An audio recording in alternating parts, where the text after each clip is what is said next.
Hi guys! Good morning! Kamusta po kayo? Today is palengke day. So galing akong palengke kanina. At ang nakita ko lang itong patola. Today ay magluluto tayo ng miswa with meatballs. Bumili ako ng 1/4 na ground pork at saka hinaluan ko ng konting beef para mas malasa yung meatballs na ilalagay natin. So yung first step lang natin, ilagay lang natin yung gulay para sa ating meatballs. I-chop natin siya. I-grind natin dun sa ating mixer. And then, later on, pakita natin yung pagigisa. Start na tayo sa ating pagigisa.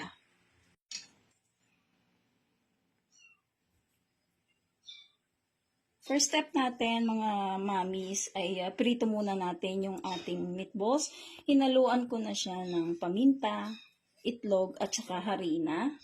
Prito lang natin yung ating meatballs. Then, pagkatapos natin pinrito yung mga meatballs natin, mga mami, ay pwede na tayong mag-isa para sa ating miswa.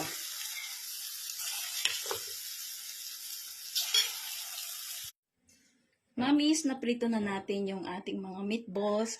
Ang nakakatuwa lang dito is very healthy to sa ating mga kids dahil meron siyang gulay na kasama like carrots and celery, mga mamis. At hindi na mapapansin ng mga bata na kumakain na sila ng gulay. Okay, mag-isa na tayo para sa ating miswa. Sibuyas at saka bawang.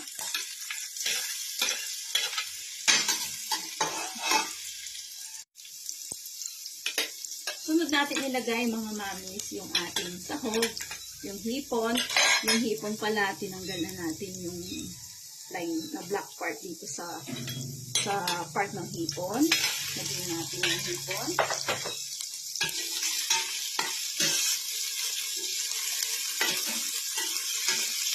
Dali lang maluto yung ating hipon. Lagyan natin ng paminta. Yan, sunod natin yung ating pampalasa. Kasi,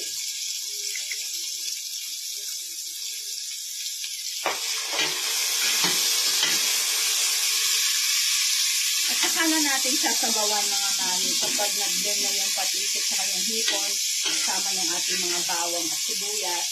Ilagay natin yung tubig, water, para sa sabaw ng ating miswa for about 2 bowls siguro ng tubig or nasa inyo kung gaano yung sabaw na required na gusto niyo. Maglagay tayo ng Knorr shrimp cubes. At hayaan lang natin siyang kumulo, mga mamis. Later on, babalikan natin. Pag kumulo, doon natin ilagay yung ating meatballs. Mga mamis, ito na yung ating sabaw at pakuluan na natin siya. Tikman muna natin yung sabaw bago natin ilagay yung ating meatballs. Ang sarap. Naglalasa yung ating nilagay na shrimp cubes at saka yung sahog natin na shrimp. Sunod natin ilagay yung ating meatballs.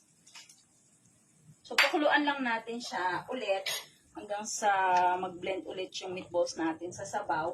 Susunod na natin yung miswa. Meron akong 2 pack dito. Yung patola at saka yung carrots. And then, ready to serve na ang ating miswa. So, guys, okay na at luto na rin yung ating meatballs. Sunod natin ilagay yung ating patola. Palambutin muna natin yung ating patola. And then, pagkatapos for about 5 minutes siguro, isunod natin yung ating miswa. Okay guys, sa mga nagtatanong kung ano ba daw ang menu ko for today, eto na po at ready to serve na ang ating miswa soup na may meatballs. Marami pong salamat. God bless everyone.